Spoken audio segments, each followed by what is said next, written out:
We're back.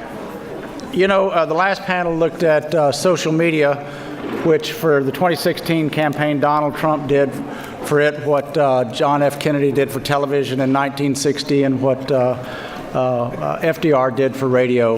Figured out how to use it and push it into the future and take advantage of it. Next panel is going to be the role of demographics and polling shortcomings of the 2016 presidential race. As much as social media made the headline, so did polling and the problems with it. The panel's moderator today is Alan Matisow, the Academic Affairs Director at the Baker Institute. Alan, he specializes in 20th century U.S. history and has written 5 or edited 5 books, including The Unraveling of America, A History of Liberalism in the 1960s. Our panelists today are Joe Linsky, co-founder of Edison Research, which conducts all exit polls in the United States for the 4 major network news organizations that comprise the national election pool. Is that it? Yep. You were looking serious at me like maybe I'd missed it. Kenneth Goldstein, professor of politics at the University of San Francisco and a consultant for ABC News Elections Unit. Known for his nonpartisan analysis, he is an expert on political advertising, voter turnout, presidential elections, and news coverage. Marianne Stewart, professor of School of Economic, Political, and Policy Sciences at the University of Texas at Dallas. Her research focuses on public attitudes and participation in governance and politics. And Harold Clark, the Ashbel Smith professor at the University of Texas at Dallas.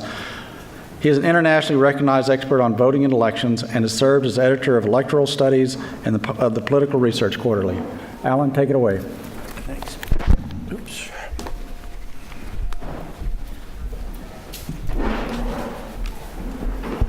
As you can see from your program, the panel is entitled The Role of Demographics and Polling Shortcomings in the 2016 Presidential Elections. And we'll conduct this panel as we did the last. Speakers will have 11 or 12 minutes, and then we'll entertain questions. We're really interested in having the audience participate in this event, so please feel free to write your questions and give them to our people who will be circulating. So we'll begin. Joe?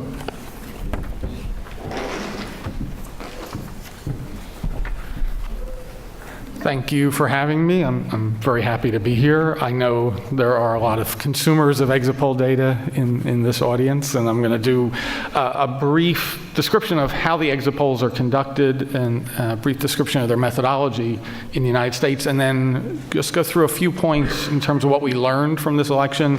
But I think it's just a starting point, and I look forward to any questions from the audience on this.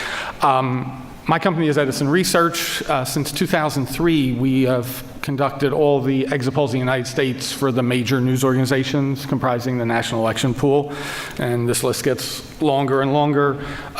Even the first election we covered was notable. It was the Arnold Schwarzenegger election in California in 2003. And the last election we did an exit poll was equally notable. It was the special election in Alabama just last December. So as you can see, we've done a lot of these. A lot of people see our numbers reported on ABC and CBS and CNN and NBC and don't realize there's just one exit poll now.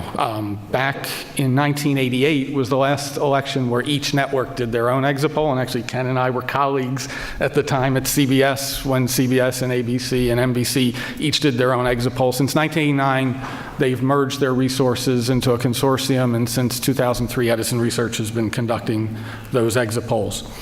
Just to go over the scope of what a national exit poll consists of, in 2016, we had interviewers at 933 randomly selected polling locations around the country, and we collected interviews, questionnaires filled out on election day by over 110,000 voters.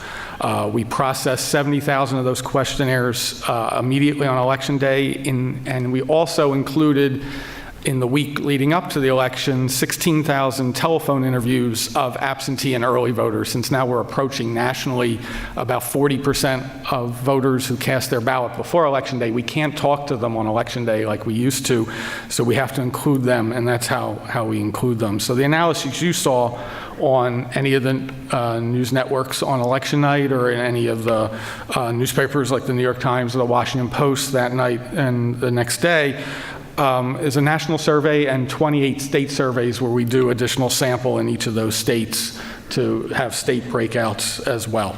So that's the data I'm going to be talking about. And as you can see, this is a pretty gargantuan effort to collect that much data. We have to do it in real time.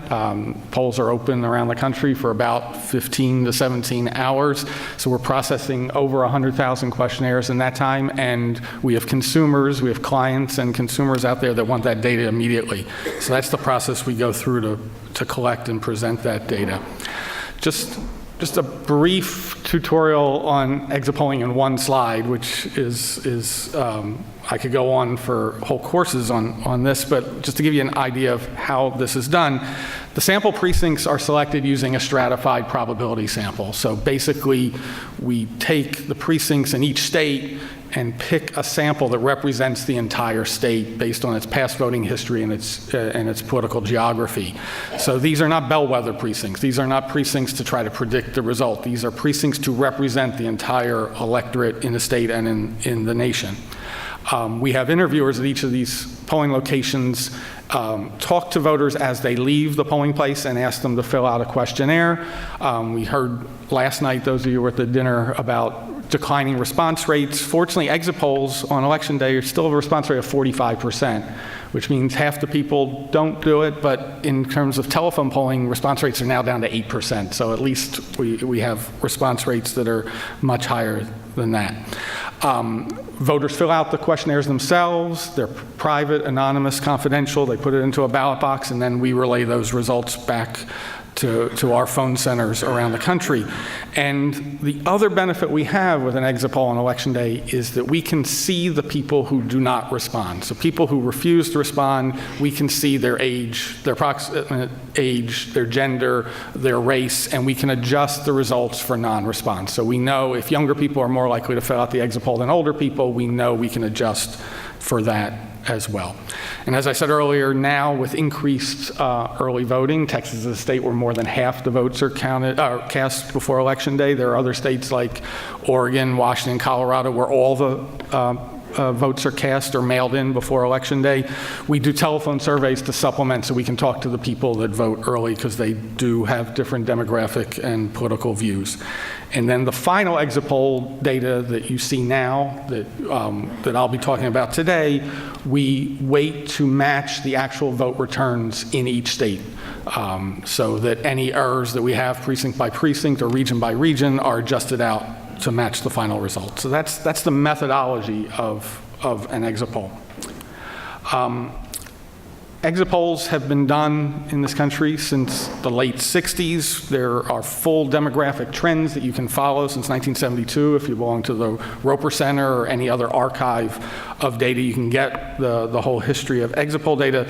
So there's two parts I want to talk about real briefly about exit polls. One is these long-term trends and what they mean and how those trends are continuing, and then also look at specifically what happened in 2016 to kind of break those trends and how 2016 was unique in several aspects.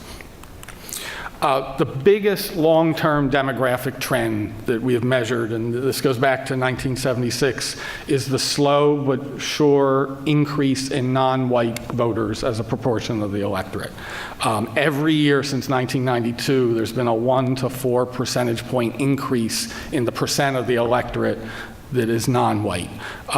So that the electorate of 2016 was 71% white compared to the electorate in 1992 that was 87% white. This is dramatic if you look at it long term, but it's slow and steady as each election goes, and the demographics of younger generations as they become eligible voters, that trend is going to continue. And the exit poll is one way we can measure those long-term trends. But these long-term trends don't necessarily determine the outcome of each election. Each election has its own individual characteristics, and 2016 did have its own individual characteristics. And this is the breakout of the presidential vote according to the exit poll by race. You can see that Donald Trump, to to get to the point he needed to win, needed 57% of the white vote. That's a number that is higher than any other Republican needed to win, because blacks, Latinos, Asians, other races are voting more and more Democratic. So there's more, as the non-white vote increases, as the non-white vote increases in its Democratic vote, the percent of the white vote that is necessary for a Republican to win keeps growing, and in this case, Donald Trump hit that mark, if just barely, in the key states he needed, and not even to win the popular vote. But this is the breakout that those long-term trends are making even more and more important. It means that each Republican, each election in the future is going to need to kick up that white vote by a point or two to stay elected, or figure out a way to reverse the trends among the non-white voters.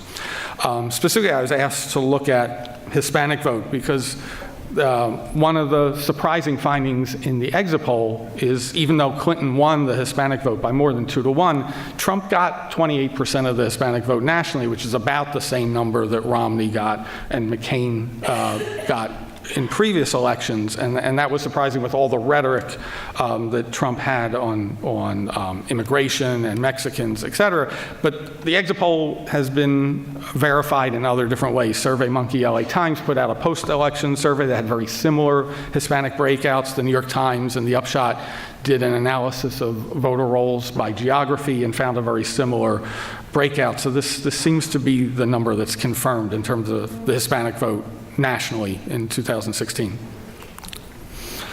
But what happened in 2016 also was unique in another way. And when we talk later about the polling issues, I think these were two issues that polls have trouble, pre-election polls have trouble hitting, and you can see them in the election.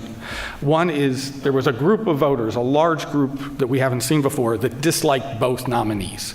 We haven't seen that before, and that had some effects on how people decided. And there were also big movement in late deciders the week or so leading up to the election, with which a lot of the pre-election polls didn't pick up on. And let me show you how we can tell that from the exit poll.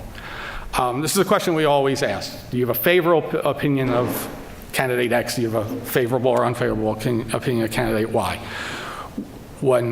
What we see here is the group that were favorable only to Hillary Clinton, 41%, the group that was favorable only to Donald Trump, 36%, the group that was favorable to vote both. Believe it or not, there were still 2% that said they liked both candidates, but that number is by far the lowest number that we've seen on this scale in any previous presidential election.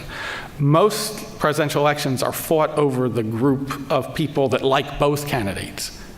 This election was fought over the 18% that disliked both candidates, and that is by far the largest number. That number that disliked both candidates has never been over 10% in any previous election. So that was the group that was deciding this election. And how did they break?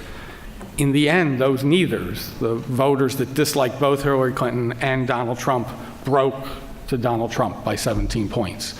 That was the difference in the election. That's how Donald Trump could win an election nationally when he only had a 38% favorable rating nationally. And in addition to breaking to Donald Trump overall, there's even another subgroup that was even more important, and that's the people that decided in the last week. So we've talked a lot about the dinner last night and today about polling misses. Well, the polls were right a week or two out. I mean, if we look at the people in the exit poll that said they decided before the last week, Hillary Clinton had a 3-point margin. But the 13% that decided in the last week swung to Trump. And not only did they swing to Trump, they swung to Trump in a way that brought key states to him that he needed in his electoral vote coalition. This is even more drilled down. Among those late deciders, the 13% who decided in the last week, you wonder, well, with all that was going on, how come it took till the last week for voters to decide? And mainly because even more of those voters were in that neither category. 39% of the late deciders disliked both Hillary Clinton and Donald Trump, but they had to pull the trigger on one of these candidates in the end. And if you look at that group, the late deciders who disliked both candidates, they broke to Trump 47 to 29 nationally. These are the national numbers. We can also look at this state by state, and they didn't break the same way in every state.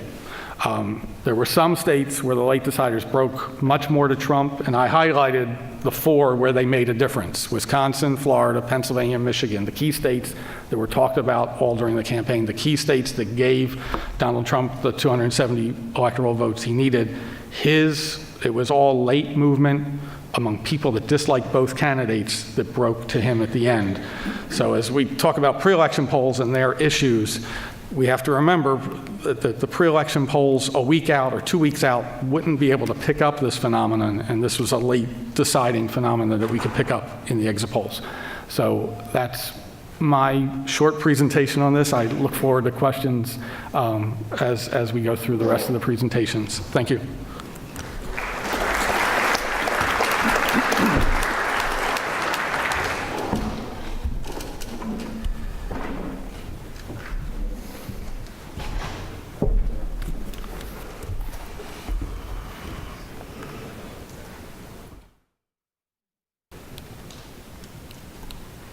Sorry, I admit ignorance on the operation of this fiendish device. Sorry?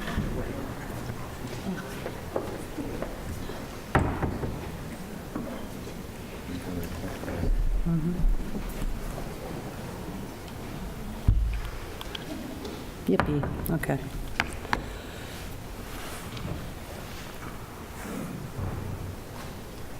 Since 1872, the United States has had approximately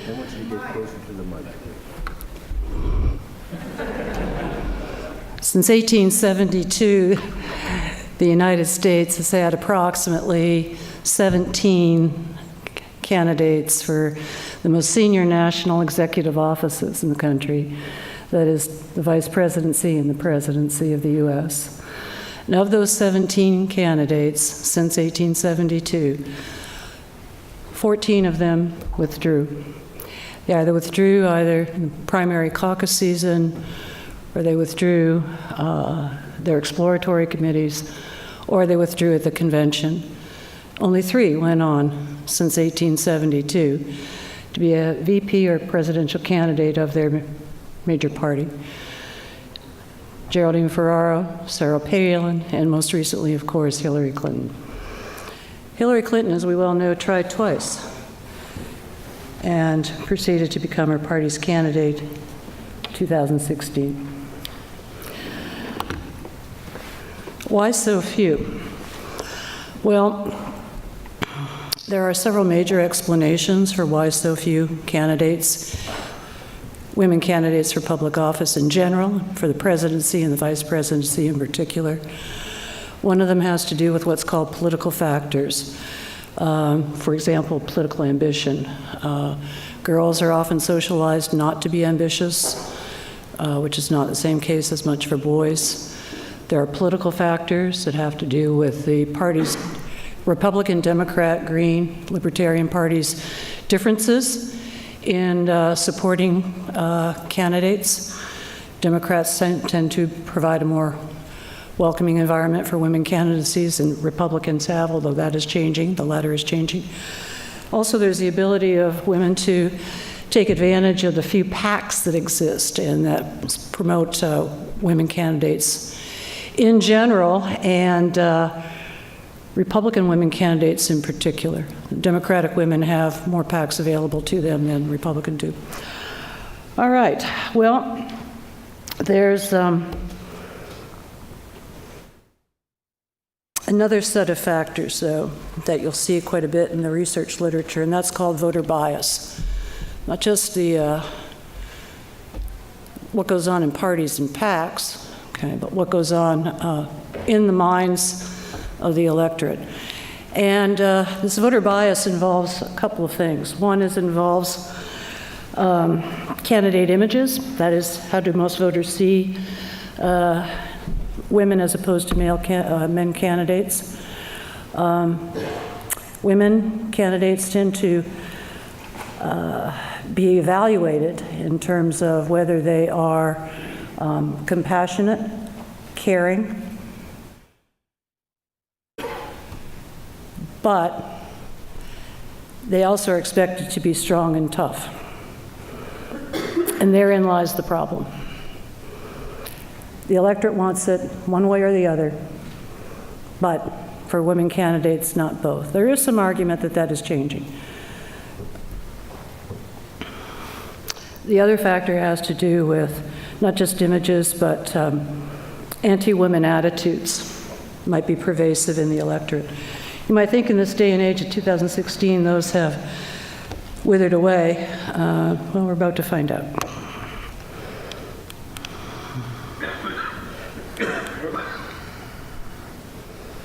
Where does it want me to click? All right, it wants to do that. I don't want you editing this for me. Okay. So, candidate images and anti-women attitudes are both a critical part of explanation of why so few women for senior executive office, VP president, and they are, of course, central to Hillary Clinton's own statements and claims both during the campaign and in its aftermath. You can read this as well as I can read it to you.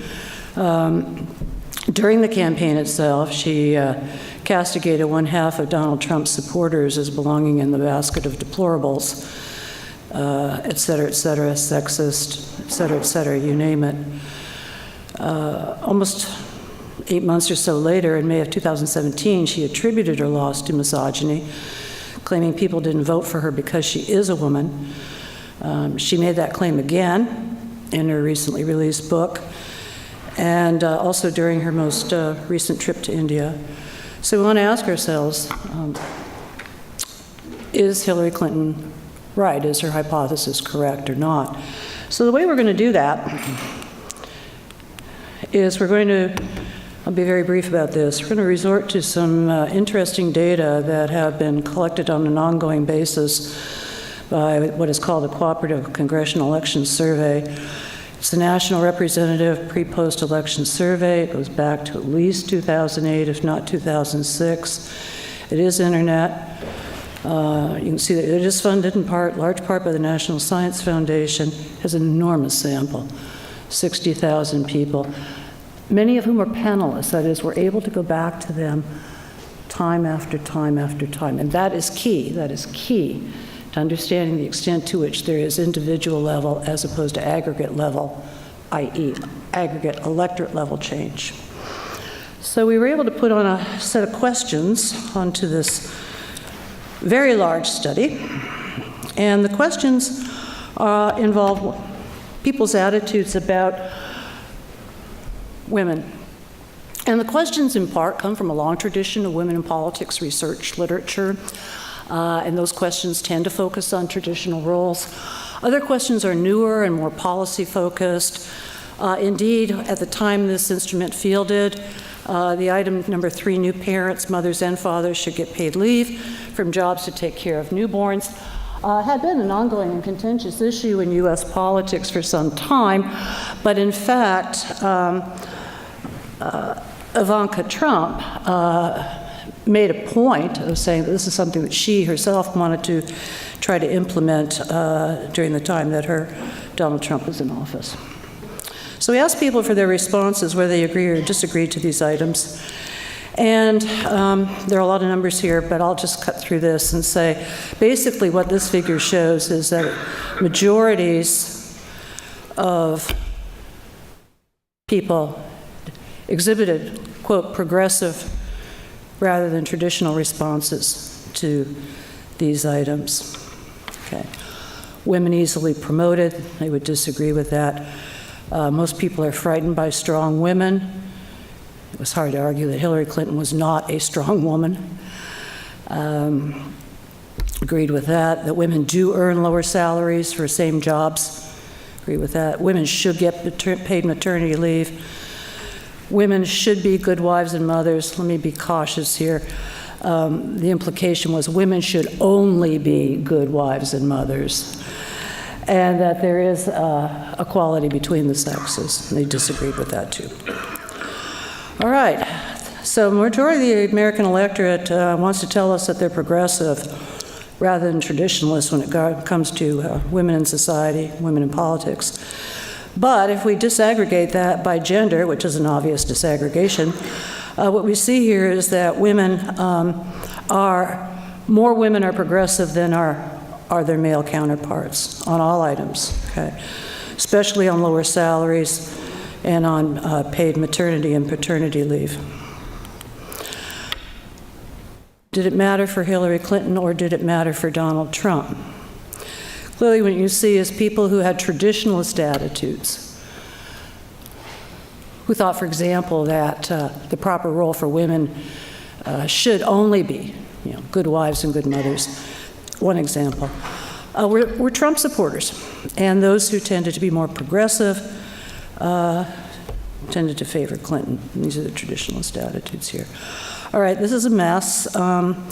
What this mess shows you, what this table shows you, and we can go through all of it, but the key idea here is that taking account of everything else that we know in over 65 years of studying political choice in the United States, going back to the American voter, 1960, 1952 actually, party ID matters. Issue attitudes matter. Ideology matters. We have some issues here that you can see that were playing out in the 2016 campaign. Some demographics matter. Women's roles, attitudes about women's roles mattered a lot.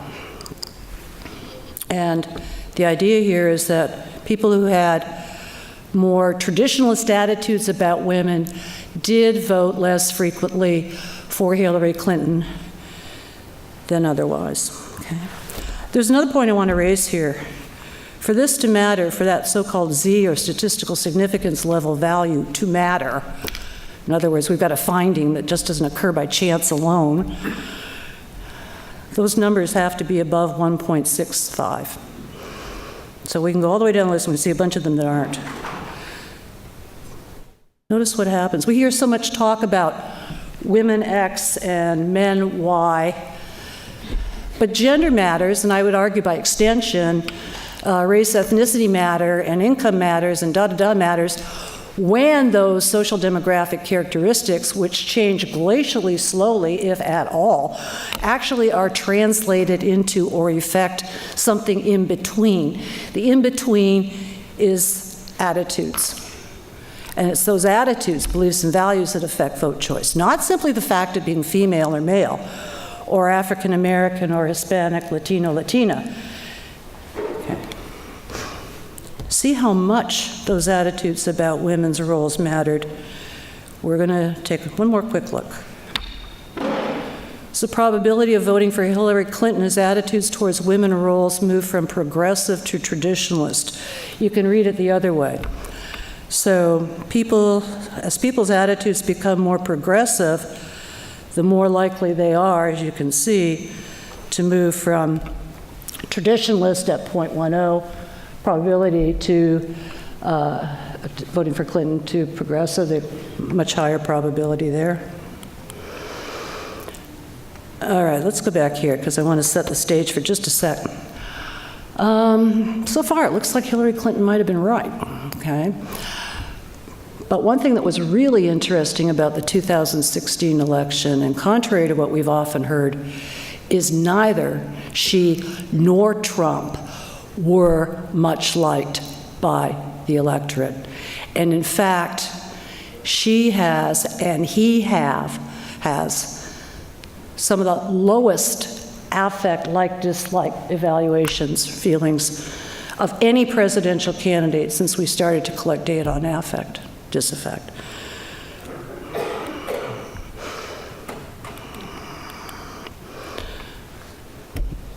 These are the trait evaluations. What jumps here, I think, look at the dishonesty, the negatives, dishonest, Clinton, Trump, 67-65. Unresponsive, Clinton, Trump, 55%, 61%. Untrustworthy, crooked Hillary. Well, Donald didn't escape that either. Untrustworthy, tied. 66% thought she was, and 66% thought he was. Incompetent, Clinton 47, Trump 58. Well, that stretch, that difference is a bit understandable, since he had never held elected public office, and she has at least competed for them. Here are those affect scores I was telling you about. Obama. Remember, these are 10-point scales. So 10 means you really like somebody, you really like a candidate, and 0 means you really dislike a candidate. And the one candidate of the group from 2008 through 16 who was most liked was actually Barack Obama and John McCain, same election year.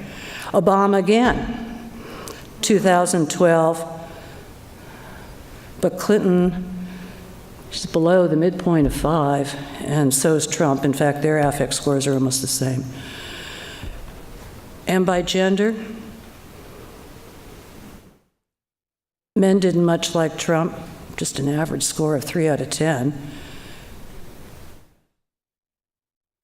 Didn't much like Clinton, and women didn't much like either of them as well.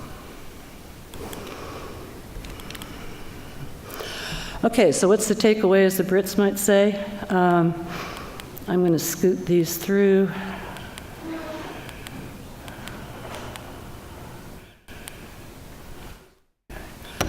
So recall Hillary Clinton tweeted, speaking of social media, Mr. Trump accused me of playing the women's card while fighting for women's health care and paid maternity, family leave, and equal pay. Is playing the women's card, then deal me in. Okay, so did saying that actually hurt her during the campaign? Some might argue, I hypothesize, don't go near so-called women's issues. They're a third rail. You're only going to get electrocuted if you touch them. Well, she did. She didn't back away. And did that hurt her or not? And the answer is no. Traditional attitudes that could have been primed by her issue comments did not hurt her. And the answer is no. A couple of things. By priming, quote, women's issues, end quote, she raised the salience of topics that were playing strongly with many people in the electorate, not just women, but also men. So from priming those issues, she gained more than she lost.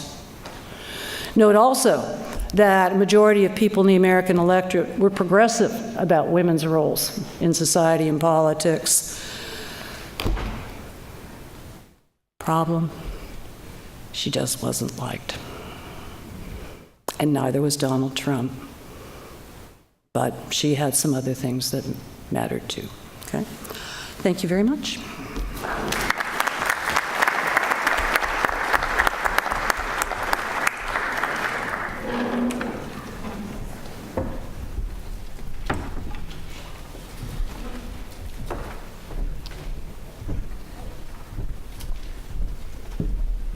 Shall we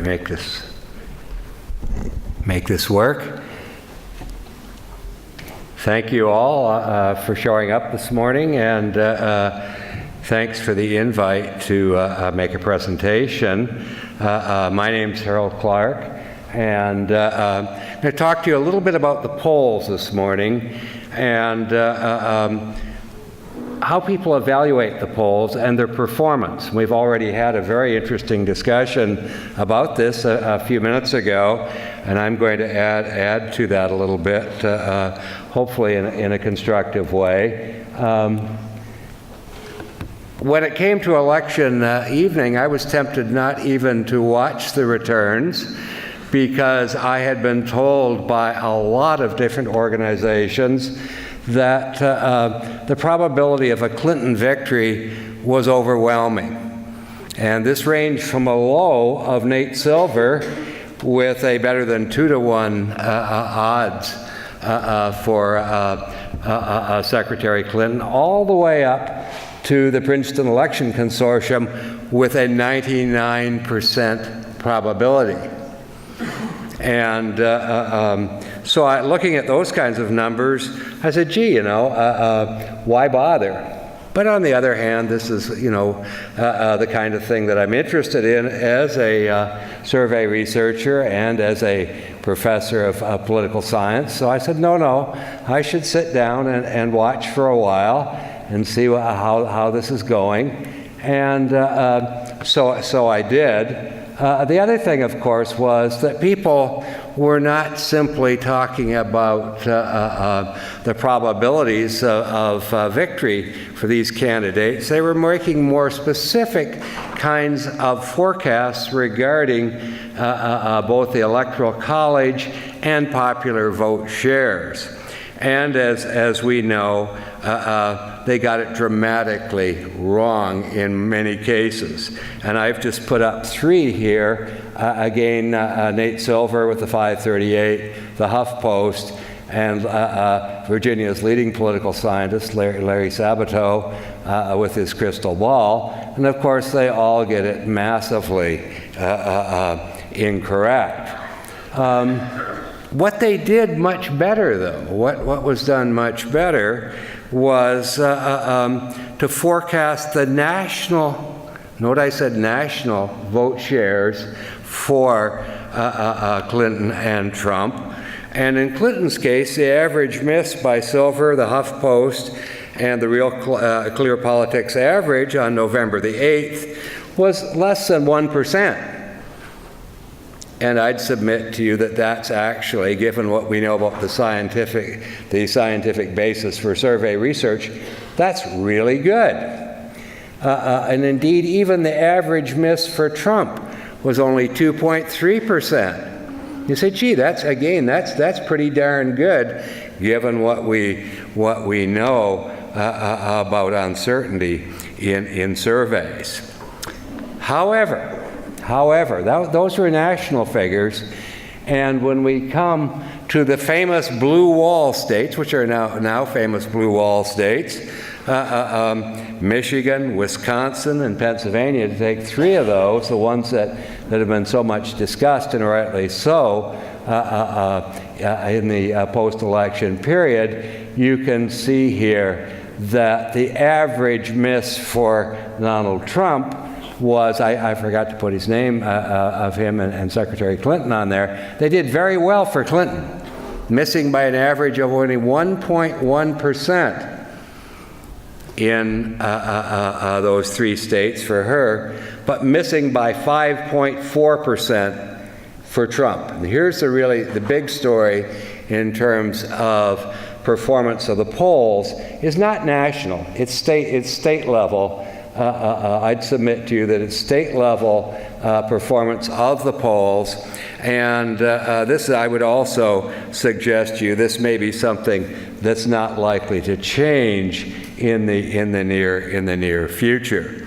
But especially here we can see, just look at these numbers a little bit more closely.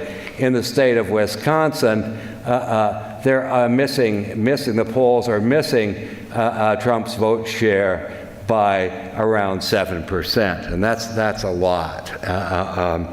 And I think it's indicative of some of the kinds of difficulties of state level polling in presidential contests. Here's a little bit more on this famous blue wall, of course, and it's got there's a reason it's called the blue wall. I mean, after all, these are states with strong, the kinds of things that produce Democratic victories historically, back in the age of the American voter, which Marianne was talking about earlier.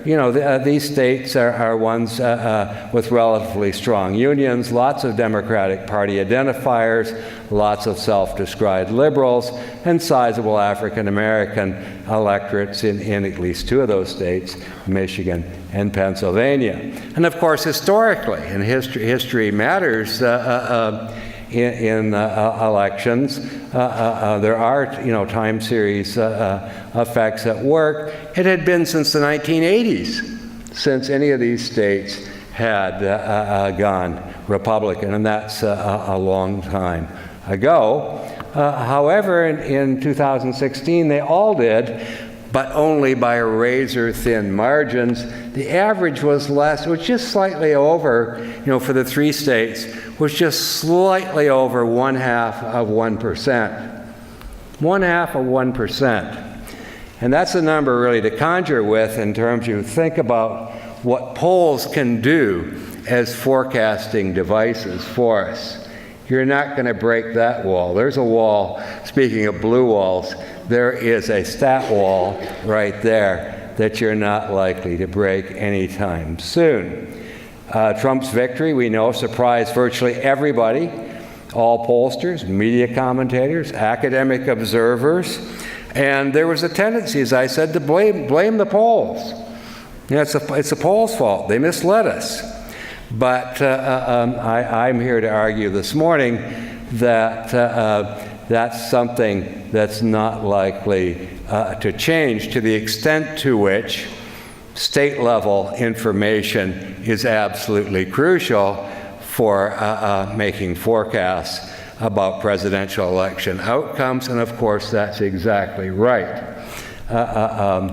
Lots of post-election mea culpas from Larry Sabato, from the HuffPost. However, Nate Silver, claimed a modest victory because he only had 2-to-1 odds going the wrong way. Only 2-to-1, a little more than 2-to-1. On the very day, it's interesting, on the very day of the election, the HuffPost had a statistician from the University of Chicago write a lengthy article trashing Silver and the 538 for their methodology. I'd invite you to read that, but you have to understand when you read this stuff or go to meetings where these people are present, everybody's got a dog in the fight, and you're not hearing much unbiased commentary. And so Silver struck back very quickly, and you can see what he said. But as I said, it's a very modest victory on his part because he was only the least wrong of this distinguished group, Pollsters, though, and people doing survey research reacted to the negative, the negativity about the polls, and commissioned a report. Like, why did we get it wrong? And they, of course, made this point about the importance of the state polls. They made a point that was mentioned just a little bit earlier about the late swing to Trump. They think that this is right. They also made a point about sampling, that polls are oversampling college grads, if not millennials, many of whom are Clinton supporters. Shy Trumpsters, they said this was possible, but they didn't think there were very many of these people. That's something I'll disagree with, perhaps. My priors are a little different on this. Ballot order effects, does it matter whether you've got Trump's name ahead of Clinton? And evidently they did this, I think, in Michigan. And so that make a difference. And they said, well, maybe a tiny, tiny bit. They punted, though, on turnout. They simply said, we need more data on this. And similarly, about partisan bias in the polls, they punted on this. They said not generally. Sometimes we overestimate Republicans, sometimes Democrats, but that's really not much of an answer. But that's what they said. What do I think? I think there were very real and consequential, it's likely that there were very real and consequential dynamics, and the most important of which we've just talked about. We can talk a little bit about why that's true. I think Marianne was, and the point that's been raised by a couple of people on this panel, tremendous push away from these candidates. Clinton was the most poorly received presidential candidate, for a serious candidate in any study we have done ever, with one exception. And then only moderately, and of course, the worst was Trump. But there you are, okay? But there was all this push. Of course, that makes for volatility, and in the end, it probably makes for some consequential but not yet measured diminution in turnout as well. But Measuring candidate preferences, the shy Trump phenomena. I think it's real. In this era of partisan polarization, people, it's much like Brexit, which we have done a lot of work on in the UK. In polite society, it's not considered acceptable to say that you're a Brexiteer. Well, I think there's lots of that going on with regard to Trump as well. I know I did my very informal kind of unobtrusive observation going around in North Dallas. It's hard to find a more Republican area, I think, than up around Bentry and Prestonwood West. Maybe in the Park Cities might exceed it, but not by much. And I went out for a little drive on a Sunday afternoon shortly before the election and didn't see a single Trump sign. I saw one Hillary sign. I didn't expect to see those on the lawns, but not a single Trump sign. Where did I see them? Well, I saw them a week later when I took my trip up to southern Pennsylvania, made a right turn at Gettysburg, and went along the Lincoln Highway, and I saw a forest of Trump signs, a forest of them. Now over in York, Pennsylvania, I saw even more. So I do think there's something to the shy Trump phenomena in terms of survey research. Measuring turnout, just a more general factor, but believe me, it is a huge problem for survey research, always has been, continues to be. Response rates, we've already talked about that. Sampling error, I'll conclude right here. Even if we do the polling perfectly and have perfect measurement of everything we want and really good modeling, we still have sampling error. And when the race is tight, the polls can't be expected to overcome that. It's inherent in the nature of the beast, and fundamentally we are, as David Hume would say, that skeptical Scot, were he alive today, that we are always trying to go from the particular, what's in front of us, to the general, and black swans will indeed occasionally come around the corner. Occasionally, maybe not often, but they will, even with perfect survey techniques. I'll jump over those and conclude with those two fellows right there. Thank you.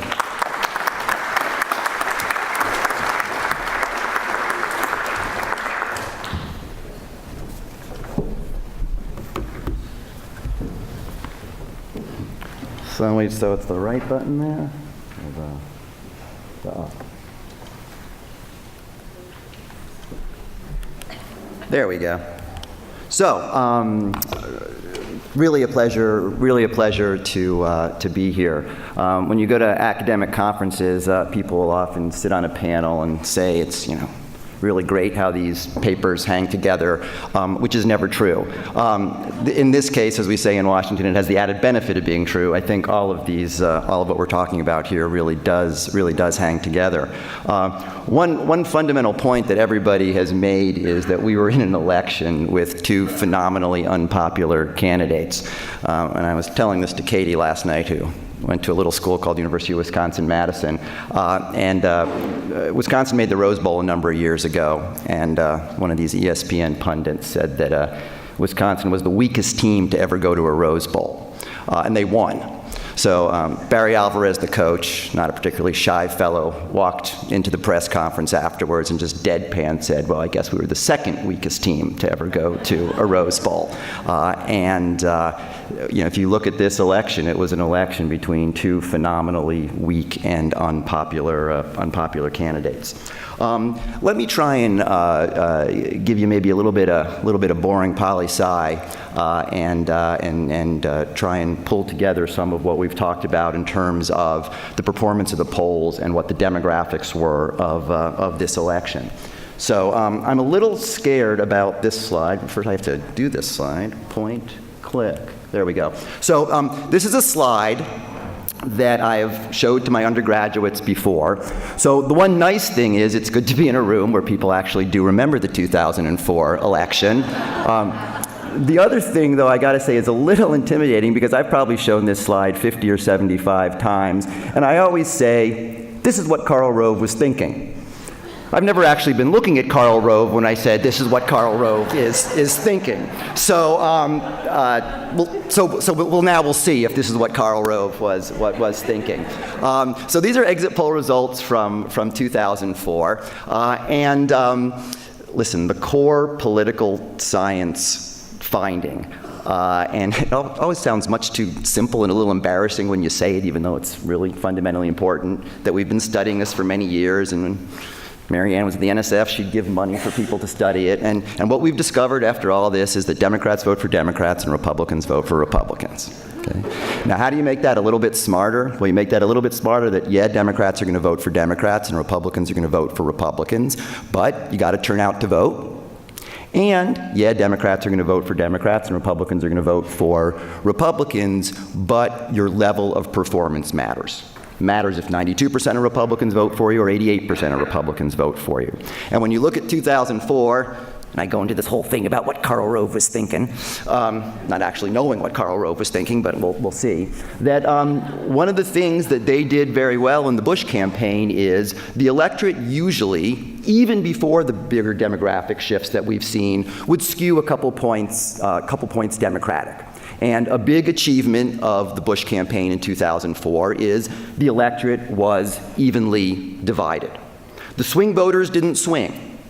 And there's probably all those independents aren't really swing voters, and it's just because Joe won't let us ask 9 questions about leaning party ID in the exit poll. But somewhere in that are some closeted Democrats, some closeted Republicans, but also are some swing voters in there. So the swing voters didn't swing. There were an equal number of Democrats and Republicans. Democrats voted for Kerry, Republicans voted for Bush, but when you do a little math, it's actually pretty impressive about what the performance was from Republicans. So not only was the 2004 Bush campaign able to get parity in terms of party identification, in terms of the composition of the electorate, but that did not come at the cost of performance. And one way to see how powerful that is for every 100 Republicans who voted, George W. Bush netted 86 votes. For every 100 Democrats who voted, John Kerry netted 78 votes. And you start to add that up among millions of people and in key states. In an evenly divided electorate, George W. Bush is getting that net advantage out of every 100 votes. Doing this to illustrate, and I'll show you the next elections as well, that at the end of the day, that brilliant political science, Democrats vote for Democrats, Republicans vote for Republicans. Elections are about share and performance. Oops. This is 2008. And if you're sort of playing pundit here, you see Democrats had an advantage of 7 percentage points in party ID. Democrats voted for the Democrat, Republicans voted for the Republican. The advantage in share or composition gives Obama a victory. Obama winning independents by 8 percentage points gives him what nowadays is a huge landslide, right? He wins 7 percentage points nationally. So it's a combination of both an advantage in share and it's not a huge swing, but an 8 percentage point win. Now again, I do things like, this is what the Romney campaign was thinking, and now I have Zach sitting here. This is the election exit poll results from 2012. And you see, Democrats voted for the Democrat, Republicans voted for the Republican. Independents here swung for Romney. And not to give Zach post-traumatic stress, and he and I have had this conversation, this was not an assumption that he was necessarily making, but the Romney campaign, or some in the Romney campaign, couldn't believe that the Democrats were going to be as successful in shaping the electorate. So in terms of the composition, the electorate in 2012 looks virtually identical to the electorate in 2008. And what some on the Romney campaign were thinking is, we're winning independents. There's no way the Democrats can have that large of an advantage. We may not be able to do what George W. Bush did in 2004, but it's going to be much closer, and we are going to win. Now, that of course did not happen. Then you have 2016. much of the punditry was about there was this inexorable Democratic move, that if the Democrats were +7 or +6 in previous elections, God wasn't making any more Republicans, right? And that the electorate was sort of automatically going to be more Democratic. And then the other assumption was Republicans are going to desert Trump, and that Hillary is definitely going to have more loyalty from Democrats than Trump would have from Republicans. Except that didn't happen. Trump did basically the exact same as Romney with independents. Democrats did have an advantage in the electorate, but it was only 3 or 4, not 6 or 7. And Donald Trump actually performed better with Republicans than Hillary Clinton did among Democrats. So, Mark told me not to put any boring political science, so just one chart. These are those same charts with just letters. X, Y, Z, X% Democrats, Y% independents, Z% Republicans, and then the A, B, C, D, E, and F is how they're performing within each of those cells. And the way I look at elections, if you're trying to run an election, is, and again, Democrats, Republicans, people who've run presidential elections, I don't know if, Zach Moffat or Karl Rove actually talked about the letters, but at the end of the day, it's an algebra word problem, an 8th grade algebra word problem. 9th grade if you were a little slower, 7th grade if you were in the advanced track, but at some point it's an algebra word problem, okay? And it's that combination of share and performance. So if it's winning an election, you're trying to do that word problem. I think performance is going to be this, or I think share is going to be this. What do I need out of performance? Analyzing elections, whether you're political scientists or journalists, is about understanding those letters. And accurate polling is about getting those letters right. If you have too many Dems, too many Republicans, it's going to be biased. You could also have the correct number of Dems and Republicans, but if how their performance is measured, it could be wrong. And then ironically, sometimes polls will get the final number right, even when they got both share and performance wrong, okay? That's sort of a deep, dark secret people don't like to talk about. So, I did a little work for Bloomberg in 2016, in addition to my work with ABC News. And there was a very crowded space of various nerds, which is a term of endearment from me, doing these polling aggregating sites and doing different wizardry on it. And what we said instead is, let's look at the internals of the polls. So point 1, and this is where I think the APOR report might have been a little bit easy on folks, and I'm going to talk about some things with the exit poll, but one of the reasons why we can all talk about things with the exit poll is the share and performance of the exit poll numbers are absolutely transparent. We know them. You can go look on various websites and see them. It can be really difficult to even get what the party ID is of certain polls, not to mention gender breakdowns, race breakdowns, education breakdowns. But this is just what party ID was in pre-election polls, and so the average was a Democratic advantage of about 7 or 8 percentage points, in line with 2012 and 2016. In reality, it was 4. So the polls were wrong because they had too many Democrats. Democrats comprised a larger share of the electorate in the polls than they actually did. And then, as we discussed, Trump actually performed better, according to the exit polls, than was being measured in the pre-election polls. So on average, and the decoder was the snazzy name that the Bloomberg Politics people gave it, if you took 10 pre-election polls the week before the election and looked at party ID by Trump performance, the average of all these polls was Trump was winning Republicans by 79 percentage points. Hillary Clinton was winning Democrats by 83 percentage points. Trump actually overperformed, ended up winning Republicans by 83 percentage points, according to the exit poll, and Hillary Clinton underperformed, winning Democrats by 80%. That's only a couple percentage points, but back to that point about 2004, over many millions of votes, what you're generating is for every 100 votes, Trump is then generating more of a net margin.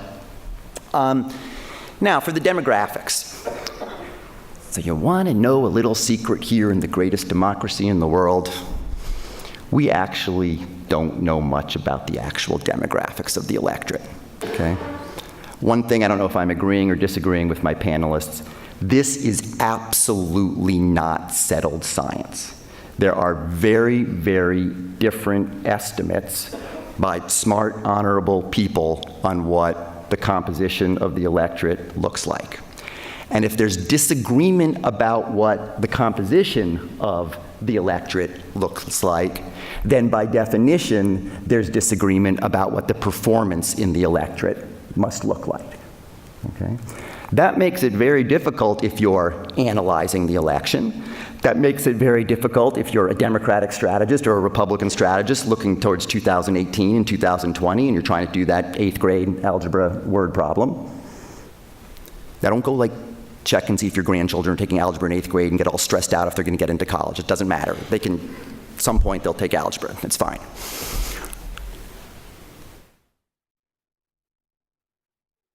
So when campaigns are trying to do that estimate, makes it very difficult. And if you're trying to be a pollster, and Harold talked about likely voter models, and what you're trying to do with a likely voter model is actually figure out what the composition of the electorate's going to be, what the partisan composition of the electorate's going to be. What makes this all very difficult is you are trying to estimate something that doesn't yet exist, which is very different than lots of other polling. I am trying to estimate something that is going to happen in terms of its composition. So here's just one chart which points out to what might have been one of the culprits. These are national data, and there's some variance at the state levels. But if you look at the exit poll, and then you look at the average performance among a bunch of different demographics, generally, with some exceptions, and I'll talk about one big exception in a second, the exit polls and the pre-election polls were very similar. One place where they differed was with white college-educated voters. So I think I've seen a chart, you know, it depends when you pull the exit poll, because they do some weighting after the fact. So this has Trump winning white college by 4. I think you can find a 2 out there. You can find a 3 out there as well. The average of all the polls had Hillary Clinton winning white college-educated voters by 7. National polls were off by about 3 percentage points, and also national pollsters say we were only off by 3 percentage points margin of error, but they were all off in the same direction, okay? All off in the same direction.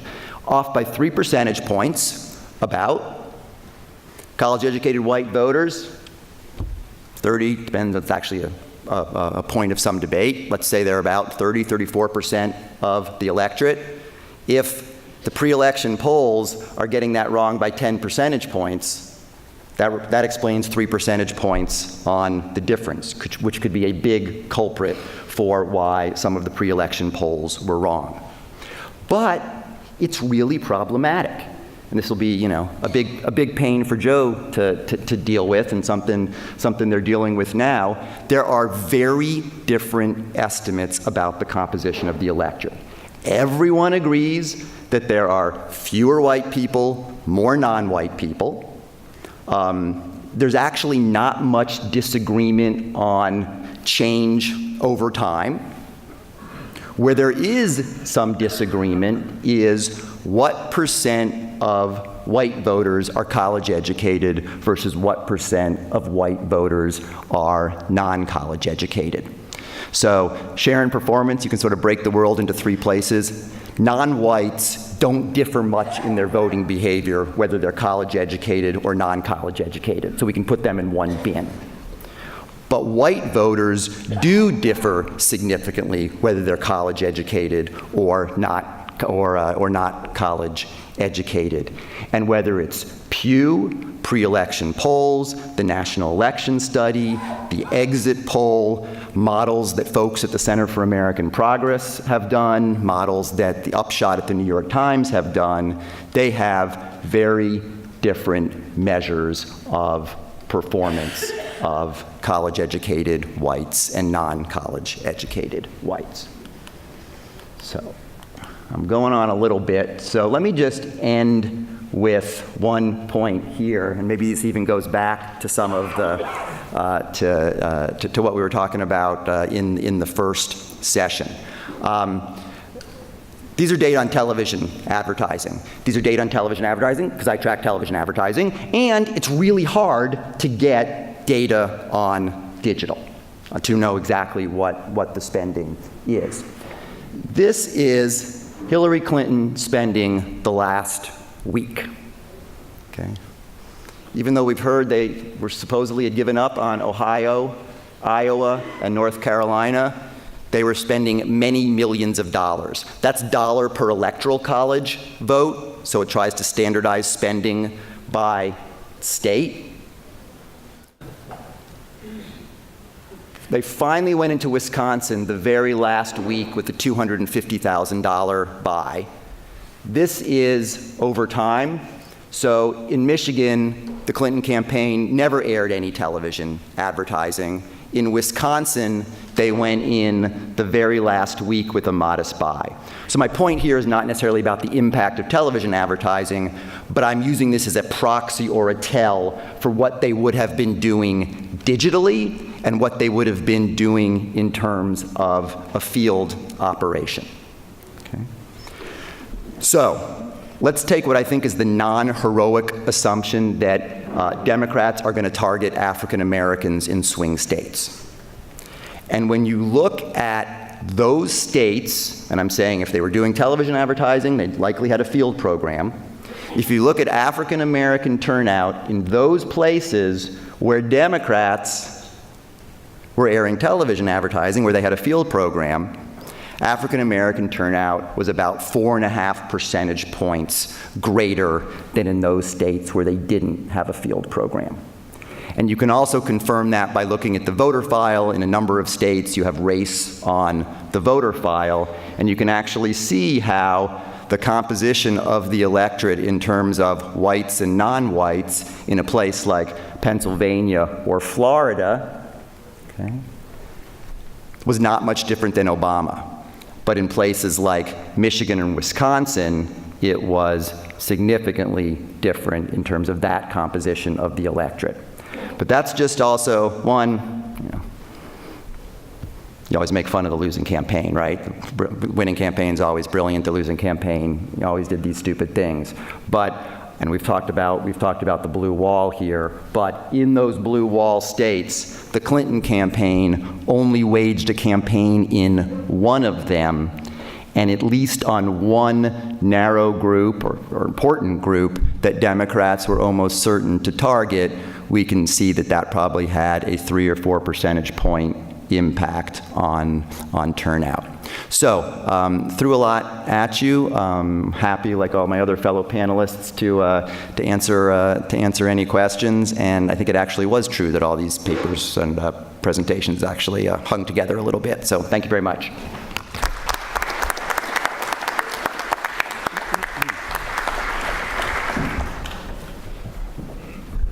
Thanks to the panel for a series of excellent presentations. We learned about demographics and the problem of polling. Didn't hear much about the issues. I just wonder what the pollsters think were the decisive issues in the campaign. I think there's something to it. Is that a rhetorical question? You're actually asking that? Well, I'll just tell you from our clients that write the questionnaires, their news judgment was this was all personalities in the end. I mean, there were a few issues that drove, I mean, you had it in your data, immigration was a driver, trade was a driver, but not in the massive way that issues tended to drive previous elections, at least in terms of how they were covered from the news organizations. And I think that had to do with the fact that you had, for the first time, two candidates with less than 50% favorable ratings running against each other, and that group that disliked both candidates were going to be more swung by, or at least the perception was they were going to be more swung by negative personality traits than by any of the issues. Anybody else? They're not leaping on this question. Economy, economy, economy. It's one of the real facts about elections and election research and vote choice. And to some extent, by hermetically sealing issues, which of course candidates and parties do, you know, it's same-sex marriage, it's economy, it's foreign policy, it's Korea, it's our war in the Middle East, whichever one we happen to be conducting at the present time. The only thing that ever outpaced the economy in terms of what people thought was the most important issue facing the country at the time of an election was 9/11. And it was just after, you know, the election of, just after the 9/11.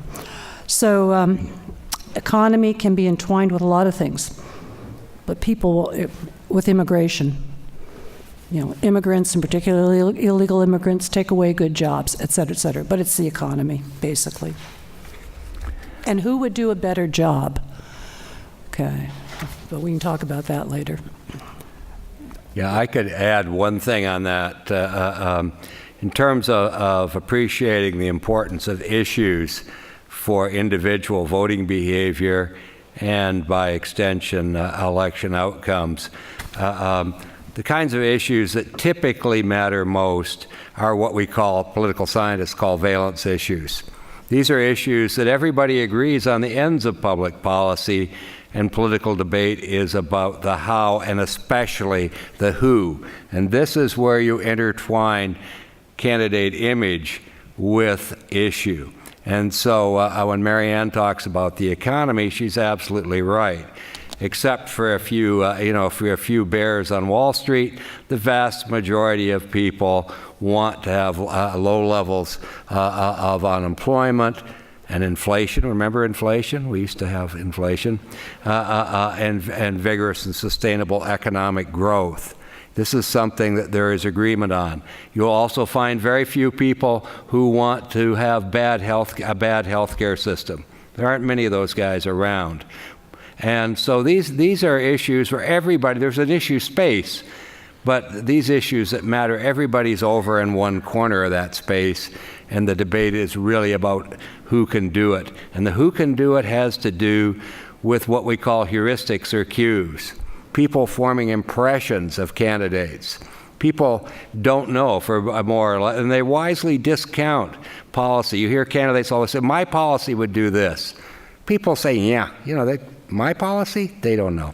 And wisely. There's a lot of rational ignorance out there, and impressions of candidates really matter a lot.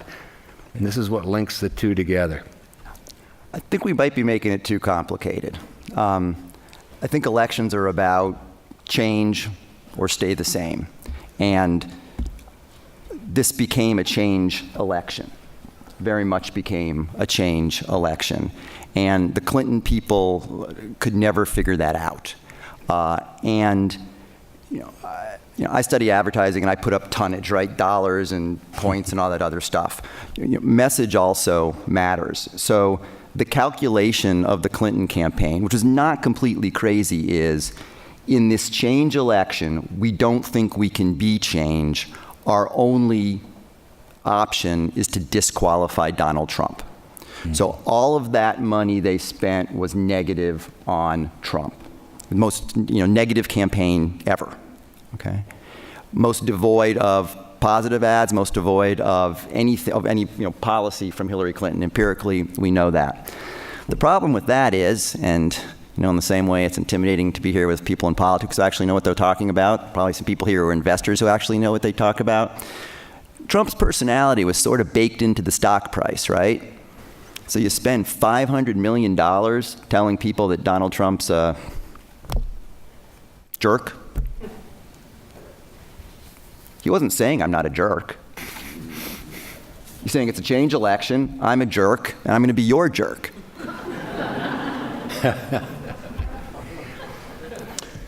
And I'm going to be the jerk that ends this show. We're running right on time. We're going to have Karl Rove, Dave Axelrod, and Major Garrett in just a little bit. Dinner will be served shortly, so get up, move around a little bit, and then as soon as your plate's at your table, please enjoy lunch. Thank you so very much. It's a good show.